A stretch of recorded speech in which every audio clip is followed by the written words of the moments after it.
Shalom saudara yang terkasih dalam Tuhan, kita akan sampai kembali melanjutkan pada ada apa dengan Amalek, dan saat ini kita akan sampai kepada bagian yang ke-6 di mana kita bicara tentang Amalek dan Ratu Esther.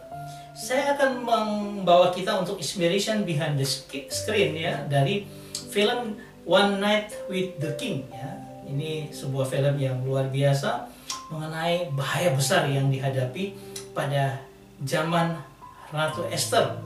Ya, coba kita lihat dulu.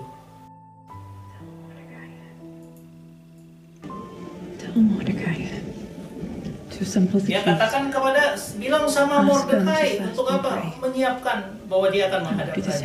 Apapun juga. Ya, bawa tanduk. Tapi sebelumnya 3 hari mereka harus berdoa, berpuasa ya. Kalaupun ini akan tindakan yang melanggar hukum dan aku mati nggak apa-apa, paling tidak aku sudah berjuang. Ini Esther punya ketetapan hati. Dia katakan, dan jika aku binasa, maka binasalah.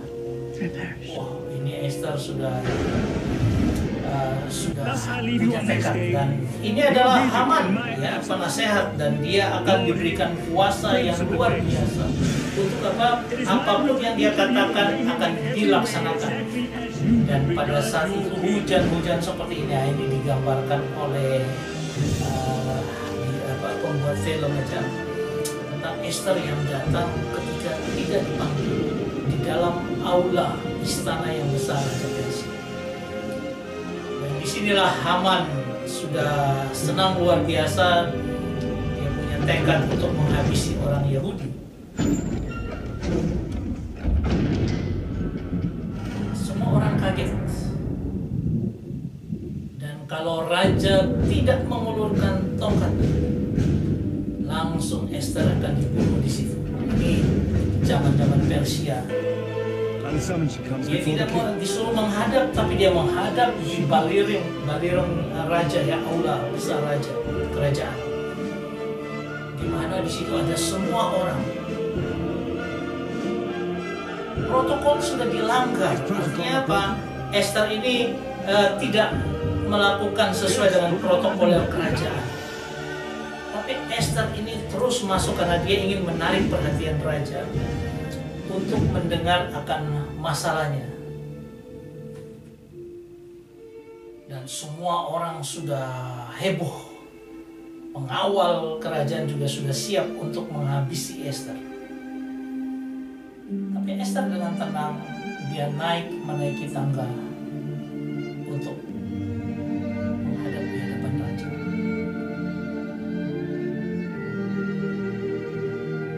Ini Mordekai yang ada di situ, pamannya Esther.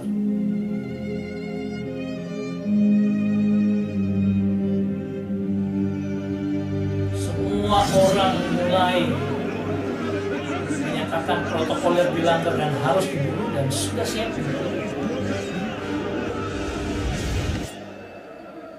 Dan raja mengulurkan tongkat untuk menandakan bahwa raja menerima akan kedatangan Esther di baliring. Nanti Esther akan bicara dengan raja dan sebagainya ya, itu filmnya.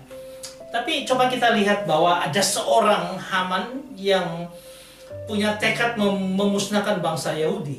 Di dalam pasal 3 dikatakan, ketika Haman melihat bahwa Mordekai tidak berlutut dan sujud kepadanya, maka sangat panas hati Haman ya. Marah dia terhadap Mordekai yang tidak menghormati dia. Ya, apakah hanya karena ini dia ingin memusnahkan satu bangsa? Tentu tidak. Itu hal yang sepele gitu ya. Tetapi ini Haman ini luar biasa ya. Dia ingin benar-benar memusnahkan satu bangsa. Peta politik pada saat itu menyatakan bahwa Haman ini dengan segala upayanya dia mencari akan perkenan raja, dia cari muka dengan raja, dan dia naik menjadi seorang yang benar-benar dipercaya oleh raja. Ya, nah itu ada dalam pertama pasal 3 ayat 1 Esther ya. Sesudah peristiwa-peristiwa ini, maka Haman bin Hamedata, orang Agag ya, dikaruniailah kebesaran oleh Raja Ahasweros dan pangkatnya dinaikkan serta kedudukannya ditetapkan di atas semua pembesar yang ada di hadapan baginda.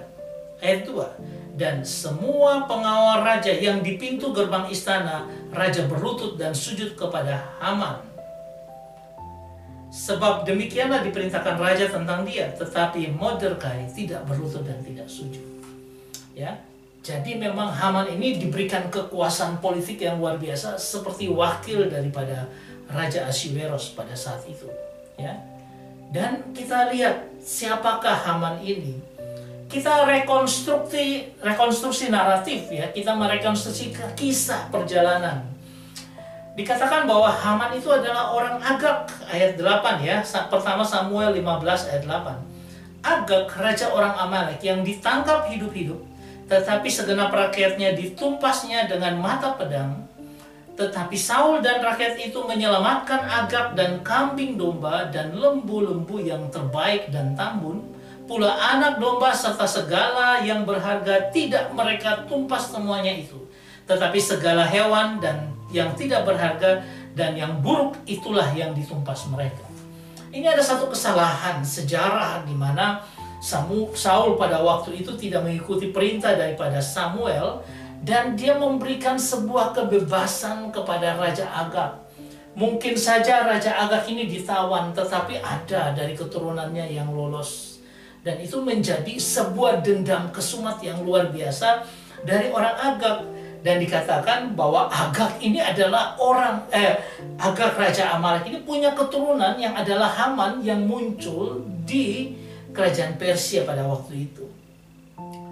Dan kita bisa lihat apakah benar Agag ini musuh atau Haman ini orang Agag ini menjadi musuh yang luar biasa. Kenapa? Apakah dia ingin? Nah, ini adalah pada Ester 3 ayat 10, maka raja mencabut cincin meterai di jarinya lalu diserahkan kepada Haman bin Hamadeta, orang Agag, seteru orang Yahudi itu. Dan dikatakan dia menjadi seteru orang Yahudi. Tapi coba kita lihat lebih dalam, ini adalah Agag ya. Dan coba kita lihat ini kemarahan murkanya kok sampai seperti demikian. Pada Ester pasal 9 ayat 24. Sesungguhnya Haman bin Hamadata, orang Agag, seteru orang Yahudi itu, telah merancangkan hendak membinasakan orang Yahudi, dan dia pun telah membuang pur, yakni undi, untuk menghancurkan dan membinasakan mereka. Saudara yang terkasih, ini sebuah dendam kesumat yang luar biasa. Dia sudah rancangkan demikian. Berarti seluruh hidupnya dia ingin mencapai posisi yang tinggi. Ketika orang-orang Yahudi sangat lemah, ketika mereka dalam pembuangan, tinggal sedikit dikulik saja, semua orang Yahudi bisa dibunuh. Dan itu menjadi obsesi daripada seorang Haman. Dan dia melakukan itu. Dan pada detik-detik terakhir ketika orang Agag ini, Haman ini, keturunan daripada Agag, raja orang Amalek, ini mau melakukannya, Tuhan menolong dengan Ester berdoa dan seluruh orang Yahudi yang berdoa, 3 hari berdoa berpuasa, Tuhan yang menyelamatkan. Makanya saat ini mereka di Israel itu merayakan Purim untuk mengingat akan bagaimana mereka lolos. Mereka lolos memang dari seorang Haman, tetapi kita harus melihat di balik itu bahwa ada satu dendam kesumat yang dimiliki oleh Haman orang Agag ini kepada orang Yahudi. Saudara, ini mau menyatakan pada kita memang benar bahwa orang Agag memang atau orang Amalek harus dihancurkan. Dan kesalahan daripada Saul yang meluputkan mereka, tidak mengumpas mereka semuanya, berakibat akan satu kesempatan terakhir bagi orang Amalek untuk menghancurkan daripada orang-orang Yahudi. Saudara, ini membingkai kita dengan sebuah pelajaran yang luar biasa, bahwa apa?